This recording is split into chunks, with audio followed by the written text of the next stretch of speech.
And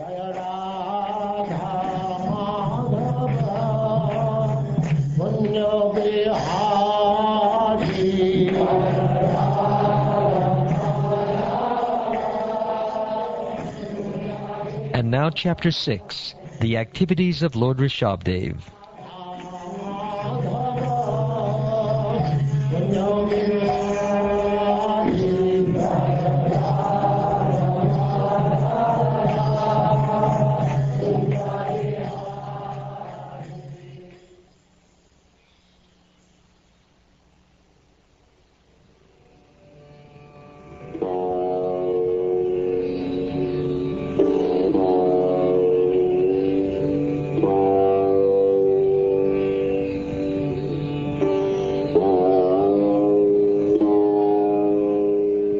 King Parikshit asked Shukdev Goswami, "My dear Lord, for those who are completely pure in heart, knowledge is attained by the practice of bhakti yoga, and attachment for fruitive activity is completely burned to ashes. For such people, the powers of mystic yoga automatically arise. They do not cause distress. Why then did Rsabhadeva neglect them?" My dear King, you have spoken correctly.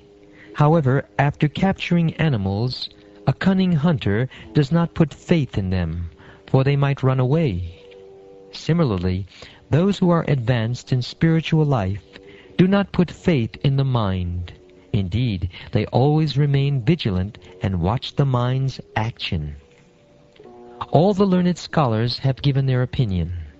The mind is, by nature, very restless, and one should not make friends with it.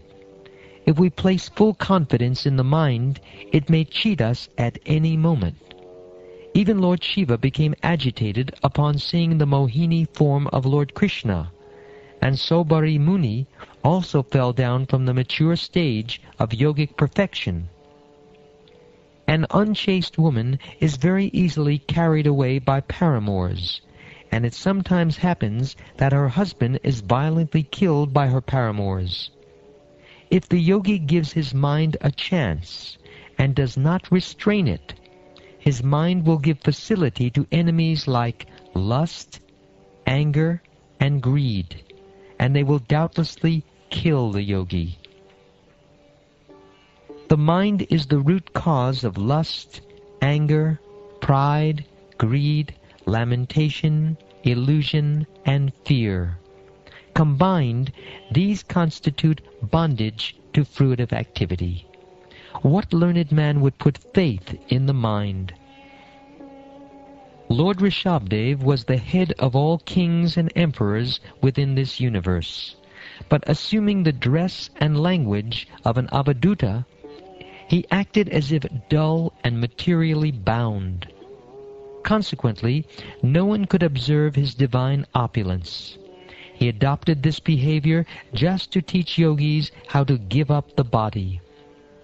Nonetheless, he maintained his original position as a plenary expansion of Lord Vasudeva, Krishna.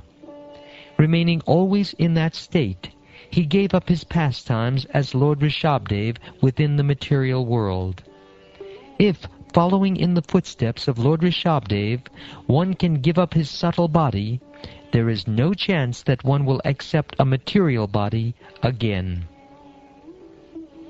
Actually, Lord Rsabhadeva had no material body, but due to Yogamaya, he considered his body material, and therefore, because he played like an ordinary human being, he gave up the mentality of identifying with it.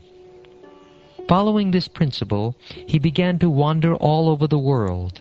While traveling, he came to the province of Karnataka in South India and passed through Konka, Venka, and Kutaka. He had no plan to travel this way, but he arrived near Kutakachala and entered a forest there. He placed stones within his mouth and began to wander through the forest, naked and with his hair disheveled like a madman.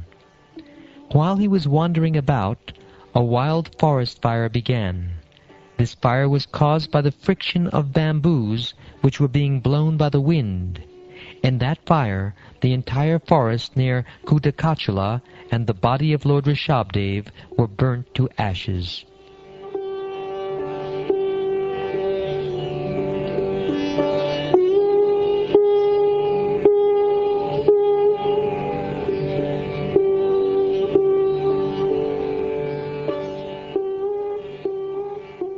My dear King, the king of Konka, Venka, and Kutaka, whose name was Arhat, heard of the activities of Rsabhadeva and, imitating Rsabhadeva's principles, introduced a new system of religion. Taking advantage of Kali Yuga, the age of sinful activity, King Arhat, being bewildered, gave up the Vedic principles, which are free from risk, and concocted a new system of religion opposed to the Vedas. That was the beginning of the Jain Dharma. Many other so-called religions followed this atheistic system. People who are the lowest among men and bewildered by the illusory energy of the Supreme Lord will give up the original Varnashram Dharma and its rules and regulations. They will abandon bathing 3 times daily and worshipping the Lord. Abandoning cleanliness and neglecting the Supreme Lord, they will accept nonsensical principles. Not regularly bathing or washing their mouths regularly, they will always remain unclean, and they will pluck out their hair. Following a concocted religion, they will flourish. During this age of Kali, people are more inclined to irreligious systems. Consequently, these people will naturally deride Vedic authority, the followers of Vedic authority, the Brahmins, the Supreme Personality of Godhead, and the devotees. Low-class people, due to their gross ignorance, introduce a system of religion that deviates from the Vedic principles. Following their own mental concoctions, they automatically fall down into the darkest regions of existence. In this age of Kali, people are overwhelmed by the modes of passion and ignorance. Lord Rsabhadeva incarnated himself to deliver them from the clutches of Maya. Learned scholars chant about the transcendental qualities of Lord Rsabhadeva in this way. Quote, "Oh, this earthly planet contains 7 seas and many islands and lands, of which Bharatvarsha is considered the most pious. People of Bharatvarsha are accustomed to glorifying the activities of the Supreme Personality of Godhead in his incarnations as Lord Rsabhadeva and others. All these activities are very auspicious for the welfare of humanity. Or what shall I say of the dynasty of Priyavrata, which is pure and very much celebrated? In that dynasty, the Supreme Person, the original personality of Godhead, descended as an incarnation one from the results of fruitive activity. Who is that mystic yogi who can follow the examples of Lord Rsabhadeva even with his mind? Lord Rsabhadeva rejected all kinds of yogic perfection, which other yogis hanker to attain. Who is that yogi who can compare to Lord Rsabhadeva?" Unquote.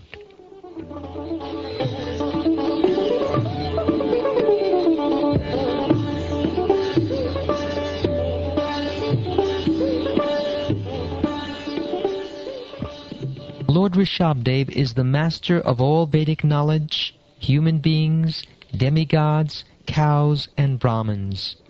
I have already explained his pure transcendental activities, which will vanquish the sinful activities of all living entities. This narration of Lord Rsabhadeva's pastimes is the reservoir of all auspicious things. Whoever attentively hears or speaks of them, following in the footsteps of the Acharyas, will certainly attain unalloyed devotional service at the lotus feet of Lord Vasudeva, the Supreme Personality of Godhead. Devotees always bathe themselves in devotional service in order to be relieved from the various tribulations of material existence. By doing this, the devotees enjoy supreme bliss and liberation personified comes to serve them. Nonetheless, they do not accept that service, even if it is offered by the Supreme Personality of Godhead Himself. For the devotees, liberation or mukti is very unimportant because, having attained the Lord's transcendental loving service, they have attained everything desirable and have transcended all material desires. My dear King, the Supreme Person, Mukunda, is actually the maintainer of all the members of the Pandava and Yadu dynasties. He is your spiritual master, worshipable deity, friend, and the director of your activities. To say nothing of this, he sometimes serves your family as a messenger or servant. This means he works just as ordinary servants do. Those engaged in getting the Lord's favor attain liberation from the Lord very easily, but he does not very easily give the opportunity to render direct service unto him. The Supreme Personality of Godhead, Lord Rsabhadeva, was fully aware of his true identity. Therefore he was self-sufficient, and he did not desire external gratification. There was no need for him to aspire for success, since he was complete in himself. Those who unnecessarily engage in bodily conceptions and create an atmosphere of materialism are always ignorant of their real self-interest. Out of his causeless mercy, Lord Rsabhadeva taught the self's real identity and the goal of life. We therefore offer our respectful obeisances unto the Lord, who appeared as Lord Rsabhadeva.